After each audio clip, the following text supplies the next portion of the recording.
ತಿಮ್ಮಪ್ಪನ ಗಲ್ಲದಲ್ಲಿ ಪಚ್ಚಕರ್ಪೂರ ಇಡೋದು ಯಾಕೆ ಗೊತ್ತಾ? ಅದು ಸುಮಾರು 11ನೇ ಶತಮಾನ. ಭಗವತ್ ರಾಮಾನುಜಾಚಾರ್ಯರು ತಿಮ್ಮಪ್ಪನನ್ನು ನೋಡಿಕೊಳ್ಳಲು ತಮ್ಮ ಶಿಷ್ಯರಾದ ಅನಂತಾಳ್ವಾರರನ್ನು ನೇಮಿಸಿದರು. ಅನಂತಾಳ್ವಾರರು ವಿವಿಧ ಬಗೆಯ ಹೂಗಳನ್ನು ತಿಮ್ಮಪ್ಪನಿಗೆ ಸಮರ್ಪಿಸಲೆಂದು ಹೂತೋಟ ಮಾಡಲು ನಿಶ್ಚಯಿಸುತ್ತಾರೆ.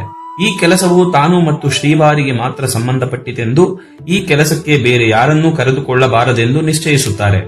ಪ್ರತಿದಿನ ಬೆಳಗ್ಗೆ ಪೂಜಾ ಕೈಂಕರ್ಯ ಮುಗಿದ ನಂತರ ಹೂತೋಟದಲ್ಲಿ ಕೆಲಸವನ್ನು ಮಾಡುತ್ತಿದ್ದರು.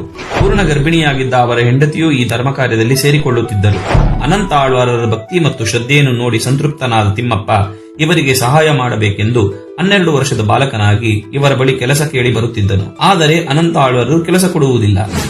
ಪ್ರತಿನಿತ್ಯವೂ ಆ ಬಾಲಕ ಕೆಲಸ ಕೇಳಿ ಬರುತ್ತಿದ್ದ. ಆದರೆ ಅವರು ಅನುಮತಿ ನೀಡುತ್ತಿರಲಿಲ್ಲ. ಒಮ್ಮೆ ಆ ಬಾಲಕ ಅನಂತ ಆಳ್ವಾರರ ಪತ್ನಿಯ ಬಳಿ ಬಂದು ಕೆಲಸ ಕೇಳಿದಾಗ ಅವರು ಒಪ್ಪಿ ಅವರೊಡನೆ ಕೆಲಸ ಮಾಡುತ್ತಿರುತ್ತಾನೆ.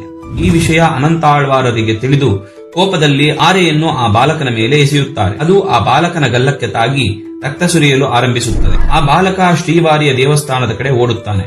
ಅನಂತ ಆಳ್ವಾರರು ದೇವಸ್ಥಾನಕ್ಕೆ ಹೋಗಿ ನೋಡಿದಾಗ ತಿಮ್ಮಪ್ಪನ ಗಲ್ಲದಲ್ಲಿ ರಕ್ತ ಸುರಿಯುತ್ತಿರುತ್ತದೆ. ತಿಮ್ಮಪ್ಪನೇ ಆ ಬಾಲಕನೆಂದು ತಿಳಿಯಲು ಅಶಕ್ತನಾದನಲ್ಲ ಎಂದು ದುಃಖಿಸುತ್ತಾ ಅನಂತ ಆಳ್ವಾರರು ಪಚ್ಚಕರ್ಪೂರವನ್ನು ಗಲ್ಲಕ್ಕೆ ಮೆತ್ತುತ್ತಾರೆ.